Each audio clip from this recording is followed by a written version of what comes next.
ማለት ነው አንድ ነገር ላስረዳችሁ ይሄ በፊንጢጣ በኩል የሚደረግ ሴክስ ተብሎ ያለ ነገር እኔ ልንገራችሁ በፊንጢጣ በኩል ማርገዝ አይቻልም ታውቃላችሁ ማህፀን የለም የሰገራ ወይም ትልቁ አንጀት ነው ዳይሬክት በዛ ጋር የምታገኙት ትልቁ አንጀትን ነው እና ፈርታይል የሆነ ቦታ አይደለም የቆሻሻ መውጫ መንገድ ነው ኦኬ ፊንጢጣ ማለት ከትልቁ አንጀት ጋር የተገናኘ የቆሻሻ ማስወገጃ መንገድ ነው ሶ እዛ ጋር ደግሞ እንቁላል ወይም ፈርታይል የሆነ ቦታ አይደለም ለሴክስ የተፈቀደ ቦታ ሳይሆን ለመጸዳጃ የተፈቀደ ቦታ ነው ስለዚህ ባልተፈቀደበት ቦታ ራስን ማግኘት ወይም ማዋል እሱ አልተፈቀደም ማለት ነው because ሴክስ ሲጀመር ሩት አለው ሰዎች የሚባዙበት መንገድ ነው ሴክስ አይደለ ከዛ ሰዎች የሚረኩበት የሚደሰቱበት መንገድ ነው ስለዚህ ባልሆነ ወይ ማለት ነው በዛ ብቻ እኮ አይደለም ሰው እኮ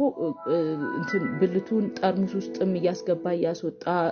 ጉርጓድ ውስጥም እየጨመረ ኤኒ ቀዳዳዎች ውስጥ እየጨመረ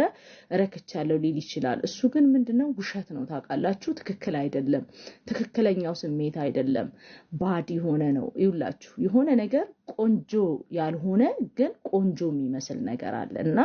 ስለዚህ ፕሊስ እንደዚህ አይነት ችግር ያለባችሁ ነገር ራሳችሁን ከዚህ አይነት ነገር ውስጥ ለማጽዳት የናንተ ውሳኔ ነው የሚያስፈልጋችሁ እኔ በግልጽ አማርኛ ነው መነግራችሁ እንደሌሎቹ አባብዬ ምናምን አይደለም የናንተ ውሳኔ ያስፈልጋችኋል ኖ እኔ ቆሻሻ ያንተ ንጹህ የሆነህን አካልህን ገላህን በቆሻሻ ማስወገጃ ቦታ ውስጥ ማስገባት ራሱ ኖርማል አይደለም ኦኬ ኖርማል አይደለም እሺ ጤነኝነት አይደለም ከዛ ለአእምሮ ህመምም ያጋልጣል ኦኬ ትልቁ አንጀት ውስጥ ምንም የለም